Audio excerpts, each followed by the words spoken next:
7 great O Antiphon prayers were written probably in the 7th century. The writer wrote them as if before the coming of Christ, and so they are particularly appropriate to Advent.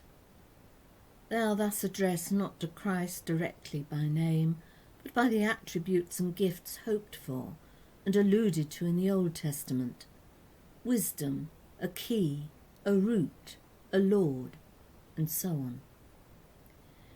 This reflection is on the first of these, Sapientia, wisdom.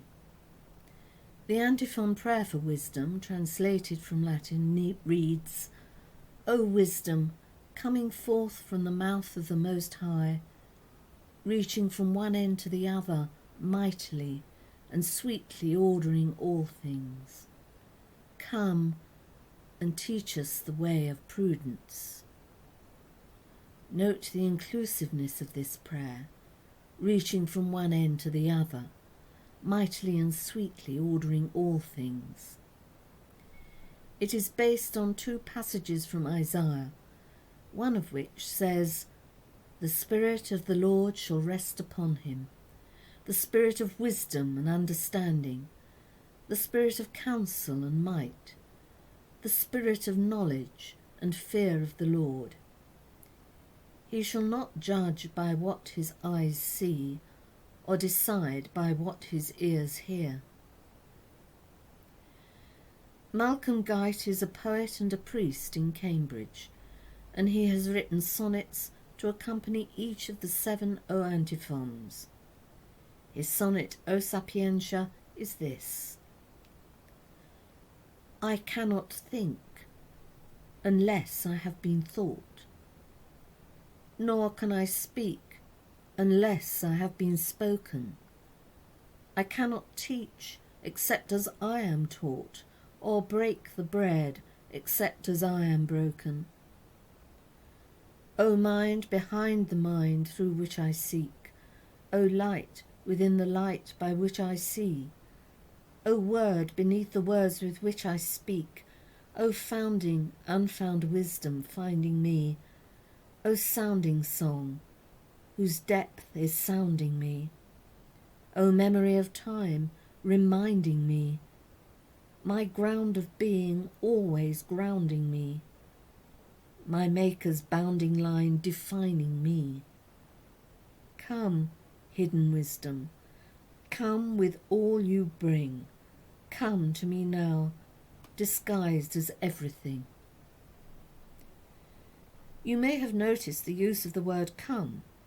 It is used in the last line of the antiphon itself, come and teach us the way of prudence, and also in the sonnet, while Malcolm Guite uses the word 3 times in the final 2 lines of the poem. Come, hidden wisdom, come with all you bring, come to me now, disguised as everything. It is from this word in its Latin form, veni, that our word Advent derives. Advent, when we are looking forward to the coming of Jesus. In both the original prayer and in Malcolm Guite's sonnets, the writers are asking for something to come to them which they desperately need, in this case wisdom. Malcolm Guite acknowledges that everything he is defined by God. His ability to see, to speak, to think, is because God has given him the means of doing so. Without God, and without wisdom, which is everything, he is nothing. We all need wisdom, and we cry out also in desperation for wise world leaders and wise figures of authority.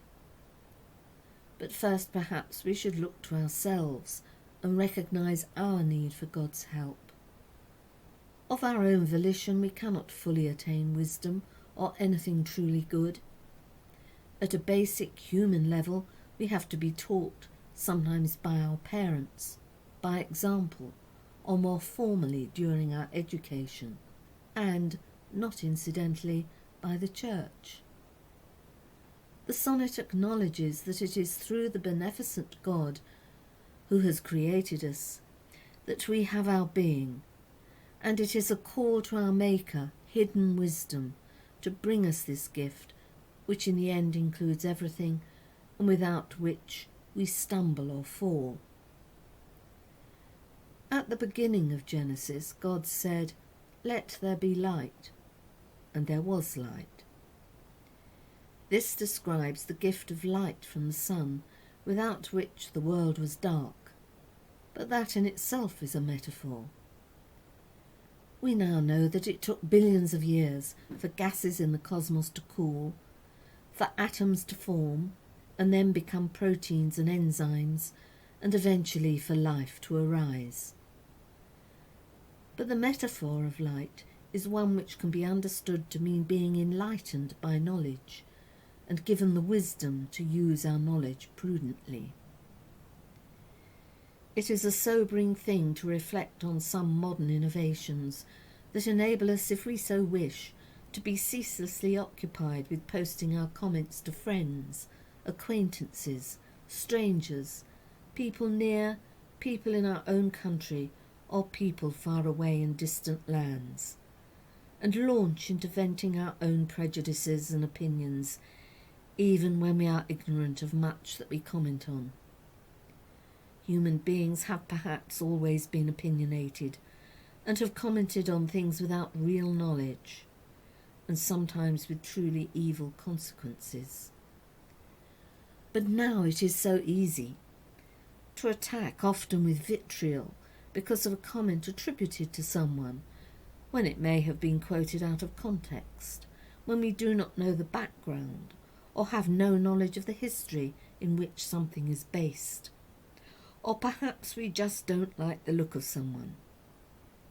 It would be so refreshing if we all could learn to practice prudence, to be wise as God is wise, merciful as God is merciful, and in the prayer and in Malcolm Guite's poem, we have a reminder of who made us and gave us the means to choose to follow the path of righteousness. We are now in Advent.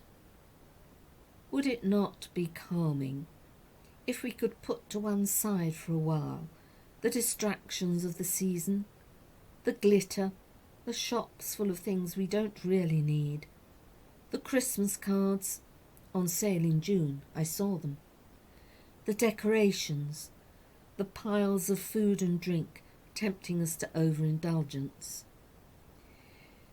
If we could put these aside and just wait in stillness, listening for the coming of Jesus, in whom the attributes asked for by the anonymous 7th century author are personified. In the words of John, the light shines in the darkness, and the darkness did not overcome it.